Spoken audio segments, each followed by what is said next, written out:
Hey guys, it's Dick here today talking to you about my Squarebody 3500 GMC, and it is the 3+3 and it is an 8-foot bed. And before you go any farther, don't forget to subscribe to this channel. I know most of you guys watch all my content, but just forget to subscribe. So please, if you can, please drop a like and subscribe. So today we're going to be looking at this GMC 3500, and as you can tell, the frame is okay, but all the brake lines and all the fuel lines are not. They're zip tied on, there's pressure fittings, it's just a tangled mess, and there's brake lines zip tied to brake lines. So I ended up taking all that off, cleaning up the entire frame, and then running all new lines. And as you can tell, there's an extra line because it had some kind of hydraulic camper controller or brake controller.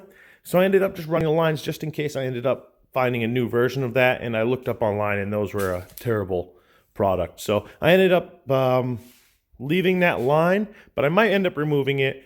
So there is one extra brake line, just ran, has nothing in it.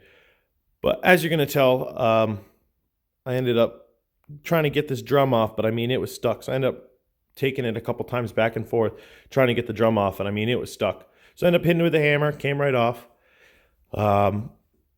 And as you can tell, I bought new drums, a new rear end cover, just went all out for this thing. I actually forgot to record for the rear end, me taking it off and cleaning it and refilling it. But I did record me doing these brakes. So I actually had my neighbor Mike help me put these brakes back on, which you'll see him. Because these are kind of heavy. The springs are kind of hard to pull over. And I don't care who you are. When you have hand fatigue like I do, it's pretty crazy. Because I was doing a lot of lines, and sometimes it's good to have an extra set of hands there helping you out, pulling some of the springs back and forth. And I really appreciate it, Mike. Thank you so much. So as you can tell, I'm just cleaning it up. I ended up just painting this, and then I ended up painting it black, and then I threw a little fluid film on the back of it. And then I ended up mounting all the brake hardware. I forgot to record during the fluid film, but as you can tell with the black, I painted it really, really good and nice and thick, trying to prevent some of the rust and stuff from building up. Well, here's my neighbor Mike giving me a hand throwing on all his new brake stuff. And it looks just like the old, just a little newer.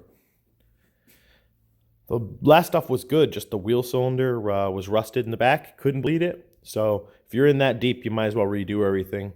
And as you can tell with the new drums, I did the new bearings, inner and outers.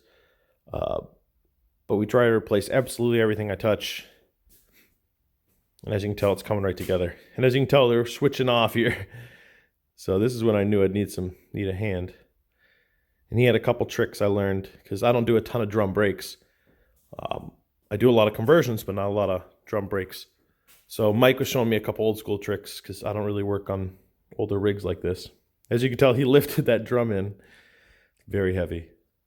So here I am putting in everything. And now we're about to slide in the axle, putting on the RTV. And there it is.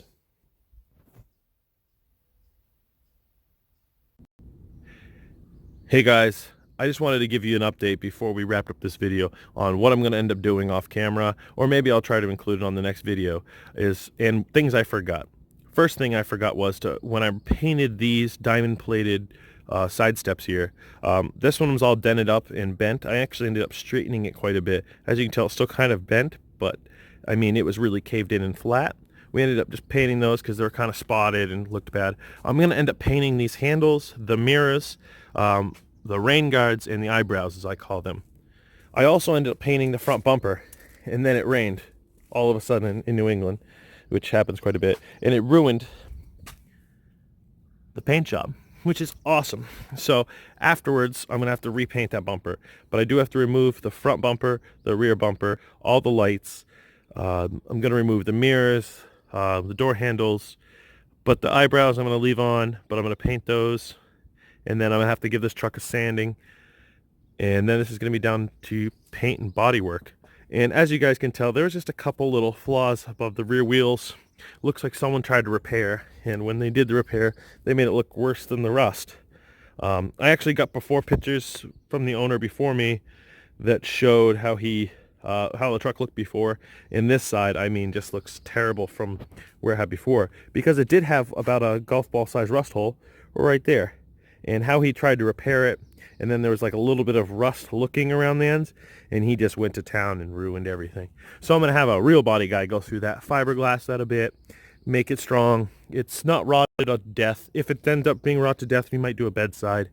Who knows? But we're going to try to avoid that route. I think it's a real strong truck. I've put a few yards of material in there. So I really like hauling with it.